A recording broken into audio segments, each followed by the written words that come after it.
اور اس پر فدا ہو گئے۔ خواتین میں باتیں ہونے لگی، وہ جو وزراء کی بیویاں تھیں، بادشاہوں کی بیوی، ان میں باتیں ہونے لگیں کہ جناب وہ جو عزیز مصر ہے اس کی بیوی، اسے کیا ہو گیا کہ ایک غلام کا فدا ہو گئی، اور یہ تو بالکل بس وہ ہم اس کو دیکھ رہے ہیں کہ وہ محبت میں مبتلا ہے اور اس حد تک اس کی بدنامی ہو گئی۔ اب جب اس تک بات پہنچی تو اس نے کیا کیا کہ ان تمام خواتین کی دعوت کی، سب خواتین کو ایک جگہ جمع کیا اور ان کے لیے نشست وغیرہ کا اہتمام کیا، سب کو بٹھایا۔ کھانا لگنے والا ہے یا لگ چکا ہے، ایک ایک چھری سب کے ہاتھوں میں دے دی گئی، کچھ پھل وغیرہ دے دیے گئے۔ وقالت اخرج علیہن، ان کے ہاتھوں میں چھریاں ہیں، حضرت یوسف علیہ السلام کو اچھی طرح تیار کر کے اب کہا گیا کہ ان عورتوں کے سامنے آئی۔ حضرت یوسف علیہ السلام نے منع کیا، لیکن اس نے مجبور کیا۔ حضرت یوسف علیہ السلام جب ان خواتین کے سامنے آئے، فلما رأینہ اکبرنہ وقطعن ایدیہن، تو انہوں نے جب حضرت یوسف علیہ السلام کو دیکھا ہے، حضرت یوسف علیہ السلام کی نورانیت، آپ کی خوبصورتی دیکھ کر وہ اپنا آپ بھول گئی، اپنے ہاتھوں سے وقطعن ایدیہن، اپنے ہاتھوں سے اپنے انگلیاں کاٹ لی اور انہیں خبر تک نہیں ہوئی، اور وہ بس دیکھتی رہی، ایسا محو ہو گئی حضرت یوسف علیہ السلام کے حسن کے اندر کہ انہیں اس تکلیف کا بھی احساس نہیں ہوا، اور انہوں نے ایک جملہ کہا جو اللہ نے یہاں پر بیان فرما، وقلنا، انہوں نے کہا حاشا للہ، خدا کی قسم، ما ھذا بشرا، یہ کوئی عام انسان ہے ہی نہیں، ان ھذا الا ملک کریم، یہ تو کوئی بہت بزرگ اور معتبر فرشتہ معلوم ہوتا ہے۔ وہ حسن، وہ احترام، وہ جلالت کہ وہ خواتین جب انہوں نے دیکھا تو وہ یہ کہنے پر مجبور ہو گئی کہ یہ کوئی انسان نہیں، یہ کوئی فرشتہ، اتنی خوبصورتی انسانوں میں نہیں ہوا کرتی۔ اللہ نے وہ حسن، اور انہوں نے اپنے ہاتھوں سے اپنی انگلیوں کو کاٹ لیا، تکلیف کا احساس نہیں ہوا۔ ایک نبی کا جمال سامنے تھا، حضرت یوسف علیہ السلام کا جمال سامنے تھا، اور بحیثیت نبی نہیں دیکھ رہی ہے، نبی کی حیثیت سے تو نہیں دیکھا انہوں نے تو بس ایسے ہی ایک انسان یا معروف کی نیت سے دیکھا، یعنی ان کا جو عشق تھا وہ اس وقت تک عشق مجازی تھا، کیونکہ ایک نبی اور امتی کا رشتہ بھی شروع ہی نہیں ہوا، ابھی خبر نہیں ہے ان خواتین۔ یہاں پر امام احمد رضا نے بیان فرمایا کہ حسن یوسف پہ کٹی مصر میں انگشت زنا، زنا کہتے ہیں خواتین عورتوں، حسن یوسف پہ کٹی مصر میں انگشت زنا، اور سر کٹاتے ہیں تیرے نام پر مردان عرب۔ یا رسول اللہ، وہ حضرت یوسف کا حسن تھا کہ جسے دیکھا تو عورتوں نے اپنے ہاتھوں سے اپنی انگلیوں کو کاٹ لیا، اپنے ہاتھوں کو زخمی کر لیا، خبر تک نہ ہوئی۔ یا رسول اللہ، آپ کی شان اور ہے، وہاں حسن سامنے تھا اور ہاتھوں کو کاٹا ہے، یہاں حسن تو حسن ہے۔ یا رسول اللہ، آپ کے نام میں وہ برکت اور لذت ہے کہ آپ کے نام پر جو ہے مردان عرب اپنی گردنیں کٹوا دیتے ہیں، اور مردان عرب سے مراد صرف عرب نہیں، یہ قیامت تک آتے رہیں گے۔ ہر وہ شخص جو اپنے آپ کو حضور کی محبت میں پیش کر رہا ہے، قربان ہو رہا ہے، سب مردان عرب کی جماعت میں شامل۔ تو فرمایا کہ سر کٹاتے ہیں تیرے نام پر مردان عرب۔ آج دیکھیے نا، آج مسلمانوں میں ایک بڑی تعداد ہے کہ جو رسول اللہ صلی اللہ علیہ وسلم کی ناموس کے لیے ہر خطرے سے، ہر خطرے کو مول لینے کے لیے، ہر دشمن سے ٹکرانے کے لیے تیار ہے۔ کیوں؟ ہوا کیا ہے؟ یہ لذت ہے کہ جو عشق کی لذت ہوا کرتی ہے، اور رسول اللہ صلی اللہ علیہ وسلم کو تو دیکھا بھی نہیں ہے، دیکھنا شرط ہے بھی نہیں، سر کٹاتے ہیں تیرے نام پر مردان عرب۔ یہاں تو نام کا سودا ہے، نام پر قربان ہونے کی بات ہے، صرف نام ہی کی برکت اور لذت اتنی ہے کہ مسلمان مومن عاشق اپنی گردن پیش کرنے کو تیار ہے۔ یہ جذبہ ہر کسی کو نہیں ملتا، یہ جذبہ ہر کسی کو نہیں ملتا ہے، یہ اللہ کی عطا ہوگی، یہ جذبہ بھی دعاؤں میں مانگنا چاہیے، اور صرف رسمی دعا نہیں، واقعتاً مانگنا چاہیے کہ اللہ کو عشق کی لذت کہ جس کے لیے لوگوں نے تکلیفیں اٹھائی، اپنی جانیں دے دی، مسکراتے ہوئے پھانسی کے پھندے کو قبول کر لیا مسکراتے ہوئے۔ اے اللہ کون سی لذت ہے، ہمیں بھی تو پتہ چلے۔ اور ہمیں جب وہ لذت ملے گی، جب وہ لذت ملتی ہے، جب وہ لذت ملتی ہے نا، خدا کی قسم کہ دنیا کی ساری نعمتیں حقیر معلوم ہوتی ہے، انسان بڑے سے بڑے منصب کو ٹھوکر مار دیتا ہے، لیکن اس کی نگاہ جو ہوتی ہے وہ گنبد خضرا کے مٹی کی طرف ہوتی ہے۔ یہ چاشنی ہے، ایک کیفیت ہے، یہ صرف ظاہری اعتبار سے نہیں ملتی، صرف نظر آتی ہے، محسوس ہوتی ہے، لیکن اسے محسوس کرنا پڑتا، اسے اللہ سے مانگنا پڑتا۔ اللہ سے یہ لذت، یہ عشق مانگو، اور یہ اپنے آپ کو چیک کرو کہ عشق ہے بھی یا نہیں۔ ہم دعا کو کرتے ہیں اللہ سچا پکا عاشق رسول بنا، لیکن بننا نہیں چاہتے۔ دعا مانگ رہے اللہ سچا پکا عاشق رسول بنا، لیکن بننا نہیں چاہتے، کیونکہ پتہ ہے کہ جو عاشق ہوتا ہے وہ صرف محبوب کو دیکھتا ہے، باقی ہر شے کو ٹھکرا دیتا ہے۔ ہم ٹھکرانا ہی نہیں چاہتے، ہم نہ اپنی جان خطرے میں ڈالنا چاہتے یا کہیں جان کا نقصان نہ ہو جائے، نہ ہم اپنا مال خطرے میں ڈال سکتے ہیں کہ نہیں جناب مال بھی تو کمانا ہے، اور پھر بھی ہم کہتے ہیں کہ جناب سچا پکا عاشق رسول، وہ جنت الفردوس، بلکہ اس کے ٹاپ پر، اے اللہ ہمیں مقام عطا فرما، رسول اللہ صلی اللہ علیہ وسلم کا پڑوس عطا فرما، رسول اللہ صلی اللہ علیہ وسلم کا قرب عطا فرما۔ اللہ ہمارے لیے یہ دعائیں قبول فرمائے، وہ قادر ہے، لیکن عمل بھی تو ہو، اپنے آپ کو دیکھے بھی تو صحیح، مانگ رہے ہیں حضور کا قرب، لیکن یہاں جب بات ناموس رسالت کی ہے تو گھروں میں بند، مانگ رہے ہیں جنت الفردوس، اور ایک کانٹا چبھنا ہمیں برداشت نہیں ہو رہا۔ اسلام کی راہ میں، دین کی راہ میں، دنیا کے لیے پسینہ بھی بہا رہا ہے، خون بھی بہا رہا ہے، لیکن دین کے لیے ہمیں ایک ذرا سی تکلیف برداشت نہیں ہے، تو کیسے عاشق رسول؟ ہاں یہ تو 2 نمبر عاشق رسول ہو گئے، 2 نمبر بھی نہ ہوئے، 2 نمبر بھی ہوتا عمل ہی سے صحیح کچھ تو ثابت کرے، لیکن ہم تو 2 نمبر بھی عاشق نہ بن سکے، نہ باطن میں کوئی ایسی کیفیت ہے، نہ ظاہر میں کوئی ایسا عمل اور کردار ہے، تو کیسے عاشق رسول ہے ہم؟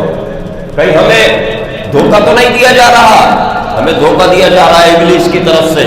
شیطان کی طرف سے، تو بخشا ہوا ہے، تو کامیاب ہے، تو کامل مومن ہے، تو عاشق رسول ہے، سوتا رہے اپنے بستر پر، تیرے محبوب کی آنکھوں کی ٹھنڈک نماز میں ہے، چھوڑ دے نماز ہے، پھر بھی عاشق رسول ہے، تیرے محبوب کو تیرے ایک ایک امتی سے محبت ہے، ہم مانتے ہیں میں امتی ہوں، حضور میرے حال سے باخبر ہے، میرے دل کی کیفیتوں سے باخبر ہے، لیکن سنو جس پر ظلم کر کے اس کا دل دکھایا ہے، جس کے دل سے بددعائیں نکلوائی ہے، وہ بھی تو حضور کا امتی ہے، حضور اس کے دل سے بھی تو باخبر ہے۔ اگر اس کی گنبد خضرا کہ مٹی تک پہنچی اور قبول ہو گئی، تو پھر ہم جیسے ظالموں کا کیا ہوگا؟ ذرا یہ بھی تو سوچا جائے۔ ہم جو امت محمدی پر ظلم کیے جا رہے ہیں، لوگوں کو اپنی زبان سے، اپنے کردار سے تکلیفیں دے رہے ہیں، ان کا دل دکھا رہے ہیں، تو گنبد خضرا کے مٹی اس کے دل کی کیفیتوں سے بھی جو ہے آگاہ اور باخبر ہے۔ کہیں ایسا نہ ہو کہ کسی امتی کے دل سے نکلی ہوئی آگ ہمارا کوئی بڑا نقصان کر دے۔ تو صرف اپنے بارے میں نہ سوچو، حضور کی نگاہ تمام امت پر ہے، اور جب حضور کی نگاہ تمام امت پر ہے تو یہ جان لو کہ حضور ہمارے دلوں کے حال سے باخبر ہے۔ تو سوچ لو کہ ہمارے دلوں کے خیالات کیا ہیں، ہم دین کے ساتھ کیا سوچتے ہیں، حضور کی رسالت کے ساتھ ہم نے کیا سوچا، حضور کی ناموس کے متعلق ہمارے دل نے کیا فیصلے کیے۔ ان سب چیزوں سے حضور باخبر ہے، اسی کی بنیاد پر کل قیامت میں سامنا ہوگا۔ اگر واقعتاً دل کی کیفیت اچھی ہے تو یقیناً امید ہے کہ حضور علیہ السلام اپنی آغوش رحمت میں چھپائے گا۔ وہ کل قیامت کے دن جب کوئی کام نہیں آئے گا نا، حضور کام آئے گا۔ حضور کو آج راضی کر لو، آج حضور کے ہو جاؤ کہ دنیا اسے تو اللہ نے کیا کہا،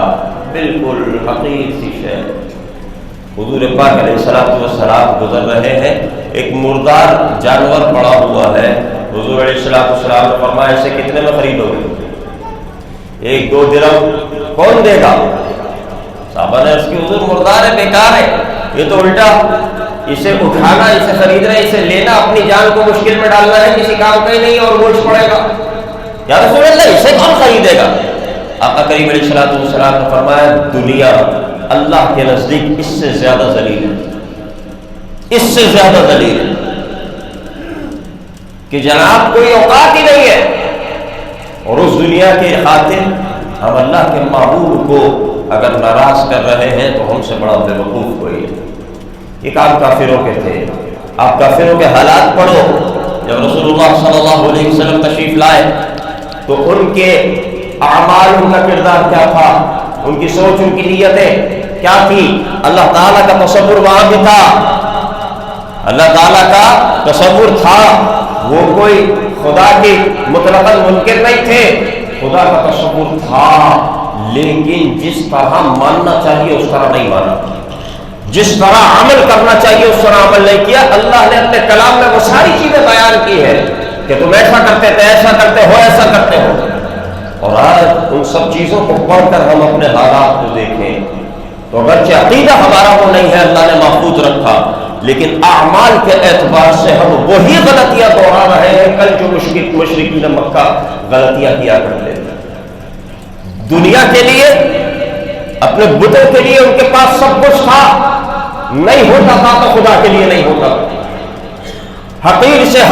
اگر مجبوراً انہیں کچھ حصہ نکالنا ہی پڑتا تو سب سے فضول شے ان کے پاس ہوتی وہ خدا کی راہ میں نکالا کرتے تھے۔ آج ہم کیا کر رہے ہیں؟ آج ہم بھی یہی کر رہے ہیں، جو سب سے غیر ضروری شے ہو وہ ہم کہتے ہیں کہ جناب یہ اللہ کی راہ میں قربان کی جائے۔ ارے جب غیر ضروری شے اگر قربان کی ہے، بیکار شے قربان کی ہے تو پھر جو ہے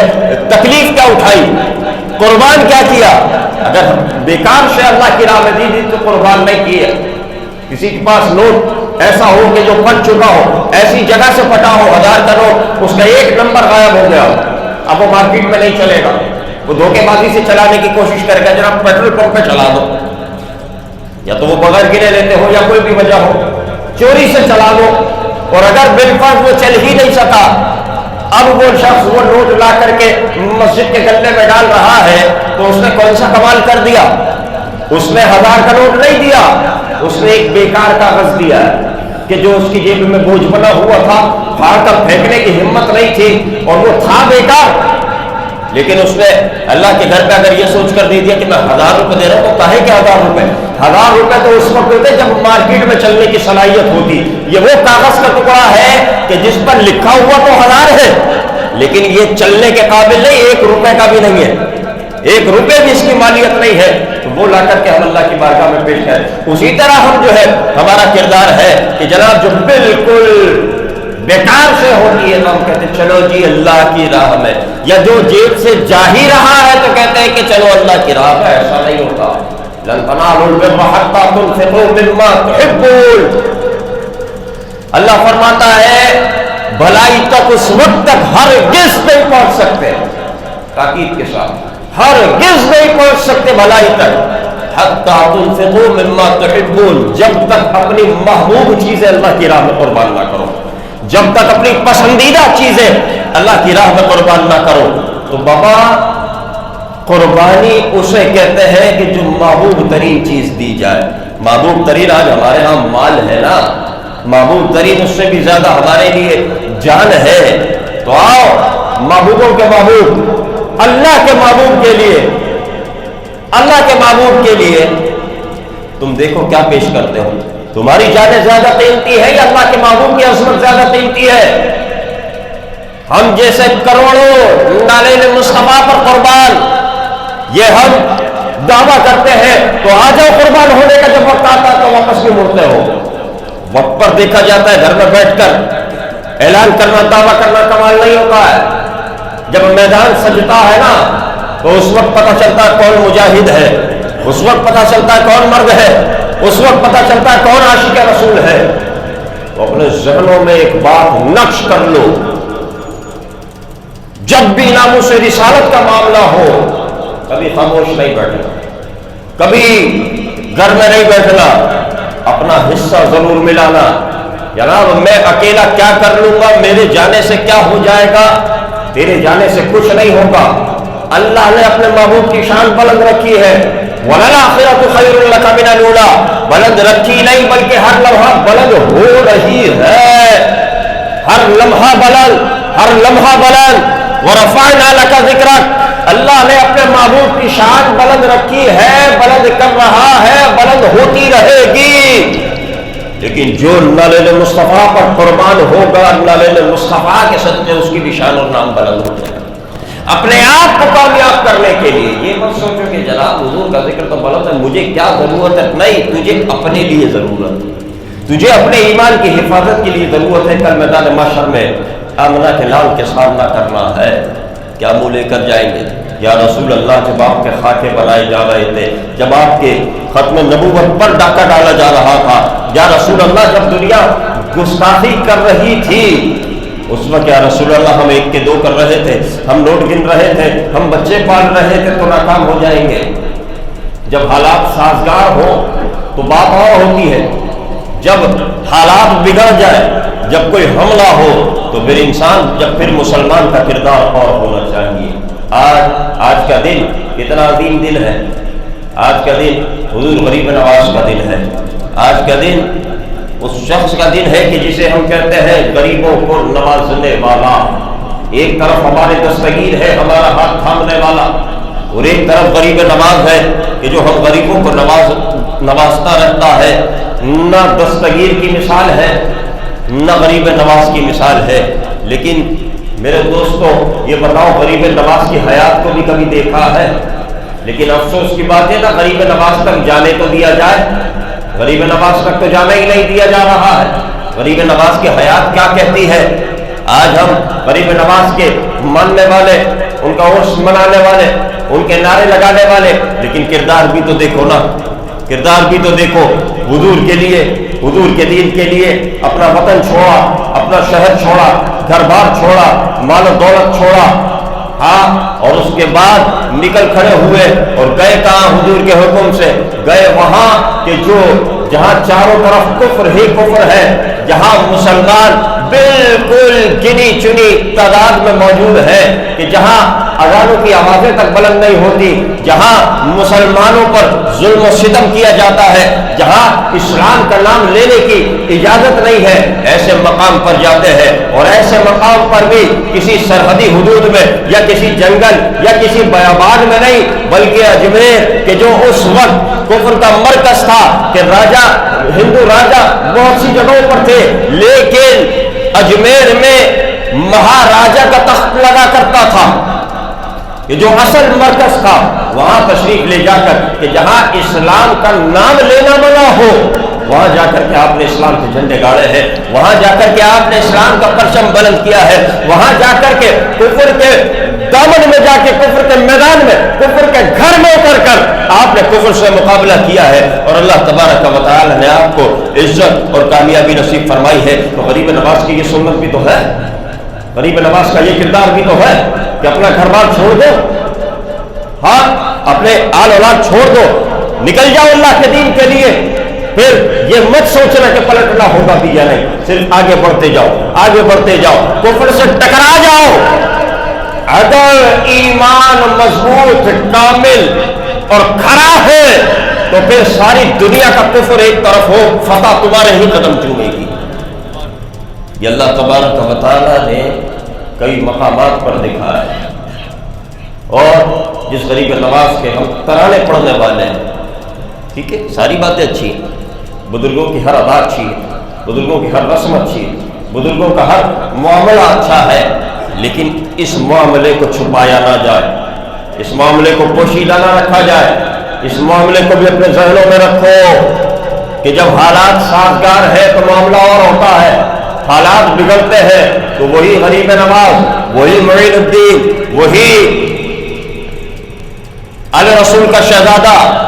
کفر کے میدان میں اتر کر کفر سے مقابلہ کرتا ہے۔ اور ایسا بھی نہیں کہ سمجھوتا کر لیا ہو کہ ہمیں رہنے دو، کچھ عرصے ہمیں رہنے دو،